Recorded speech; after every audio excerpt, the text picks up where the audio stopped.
ಮನಿ ಭಾಳ ಕಾಡ್ತೈತಿ. ಅಂದ್ರೆ ತನ್ನ ತಪ್ಪ ಮನಿ ಮೇಲೆ ಹಾಕ್ತಾನೆ ಮನುಷ್ಯ. ಎಂದು ಇವ ಇಷ್ಟು ಬೆರಿಕಿ ಮನುಷ್ಯ ಅಂದ್ರೆ ತನ್ನ ತಪ್ಪು ತನ್ನ ಮೇಲೆ ಹಾಕೊಳ್ಳೋದು. ಮತ್ತು ಅವ ಹೋಗ್ತಾನೆ ಭಾಳ ಕಾಡಾಕತ್ತೈತಿ ಅಂದ್ಕೂಡಲೇ ನಮ್ಮಂಥವ್ರ ಹತ್ರ ಬರ್ತಾರೆ. ಮತ್ತು ನಾವು ತಯಾರಾಗೇ ಕುಂತಿರ್ತೀವಿ, ಬರ್ರಿ ಯಾರೂ ಬಂದಿಲ್ಲ. ಏನಾಗೈತಿ ಏನಾಗೈತಪ್ಪ, ನಿನ್ನ ಮನೆ ಭಾಳ ಕಾಡ್ತೈತಿ, ಏನಾಗೈತಿ? ವಾಸ್ತು ಸರಿಗಿಲ್ಲ. ಮತ್ತು ಏನು ಮಾಡ್ಬೇಕು? ನಿನ್ನ ಮನೆ ಬೆಡ್ರೂಮ್ ಬದಲು ಮಾಡಬೇಕು, ಪೂಜಾದ ಕೋಲಿ ಬದಲು ಮಾಡಬೇಕು, ಅಡುಗೆ ಮನೆ ಬದಲು ಮಾಡಬೇಕು, ಬಾಕಲ್ ಬದಲು ಮಾಡಬೇಕು. ನಮ್ಮಂಥವ್ರ ಮಾತು ಕೇಳವ ಎಲ್ಲ ಬದಲು ಮಾಡಿ ಮನ್ಯಾಗ ಹೋದ. ಅದು ಮನಿ ಅಂತೂ ನನ್ನ ಬದಲು ಮಾಡಿದೆಲ್ಲಪ್ಪ, ನೀ ಹಂಗ ಉಳ್ಕೊಂಡೆಲ್ಲ, ಮೊದಲು ನೀ ಬದಲಾಗಂತ ಮನಿ ಅಂತಿರ್ತೀವಿ.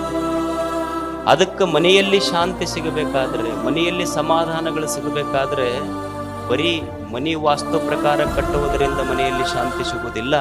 ಮನೆಯಾಗಿ ಶಾಂತಿ ಸಿಗಬೇಕಾದ್ರೆ ಮನೆಯಲ್ಲಿರುವ ಮನಸ್ಸುಗಳು ವಾಸ್ತು ಪ್ರಕಾರ ಕಟ್ಟಬೇಕು, ಅಂದಾಗ ಮನೆಯೊಳಗೆ ಶಾಂತಿ ಸಿಗುತ್ತೆ.